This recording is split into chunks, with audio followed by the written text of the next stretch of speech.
Hello everyone, this is Dr. Conrad again. Welcome to a new module. This time we're in my office. As you can tell, I am a fan of our guy here, Almodovar.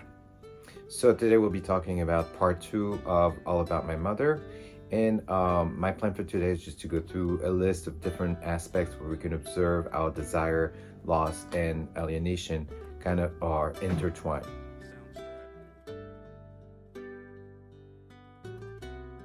So number one, there's a desire in the main character, Manuela, to reconnect with her past right after the loss of her son. So this is a question we might want to ask ourselves. Why would the loss of a person provoke a desire to reconnect with one's past? Loss, number two. Loss in itself is present from the beginning of the film. We see Manuela losing her son very rapidly in the story. We don't get used to the character of Esteban very long, and he goes very quickly. And that is going to start a chain of events that eventually leads to her confronting the various losses in all of her life. And that includes her son, her ex-lover, and her own sense of identity. Vámonos, déjalo ya.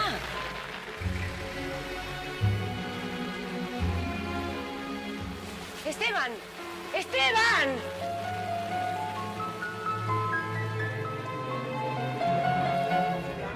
Creo que todos tenemos una madre dentro, en el sentido de que la pérdida de un hijo produce el dolor de la amputación directamente, ¿no? Casi como si una parte de nuestro propio cuerpo ya no existiera más. Creo que ese fue el trabajo con Pedro, ¿no? Number three, let's focus on alienation. Manuela obviously feels alienated from her own emotions and experiences as she navigates the grieving process and seeks to find a sense of belonging in her life after the death of her son. Number four, desire again.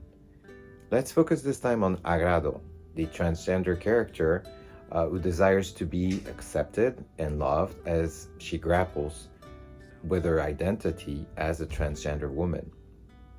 Now let's focus on loss. Number five, the character of Agrado also experiences the loss of acceptance and love from her family and society due to her gender identity, leading to her feelings of alienation.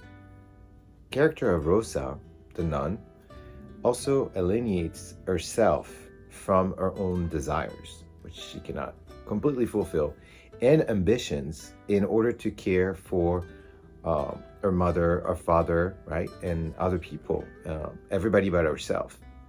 And that leads to a loss of personal fulfillment and identity as well.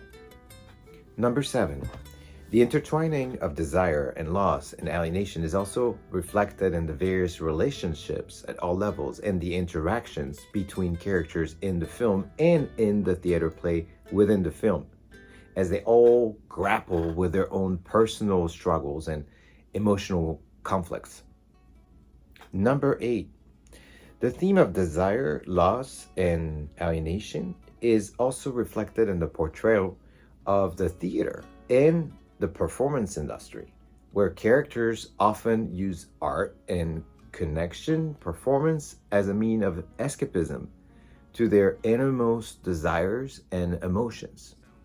Number nine, the film explores the ways in which desire, loss, and alienation intersect and shape the lives of the characters, highlighting the complexity and depth of their emotional experiences.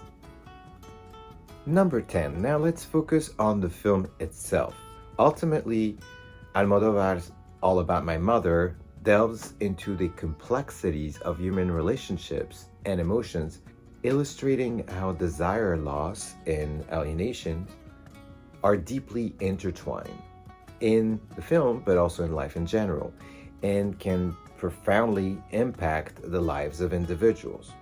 Number 11, desire again. Let's now focus on the character of Uma, Rojo. Huma desires to find love and acceptance, and eventually becomes involved instead in a complex and tumultuous relationship with Nina, who is also a drug addict. And of course, that will lead to more feelings of loss for the both of them. Number 12, the character of Rosa now is also very interesting when we are focusing on loss, right? Because she experiences the loss of her own life due to a tragic accident, which further fuels Manuela's journey of grieving and seeking closure through the death of Rosa. So in conclusion, what we see in this film, and especially in the second part, is the intertwining of desire, loss, and alienation, and how that is reflected in the dynamics of motherhood and maternity, as well as the characters are navigating the complexities of their roles as mothers, as daughters, and as caregivers. Eventually, what Almodovar is trying to do is to capture the deeply emotional and personal struggles of the characters as they search for fulfillment and connection in the face of all kind of adversity. Yo personalmente necesito de la ficción para sobrevivir día a día. Y no digo de mi propia ficción, de la que yo escribo, sino de la ficción de los demás. Necesito que me cuenten historias, necesito oír historias. Y yo creo que la ficción hace un poco mejor y más perfecta esta vida que es absolutamente imperfecta.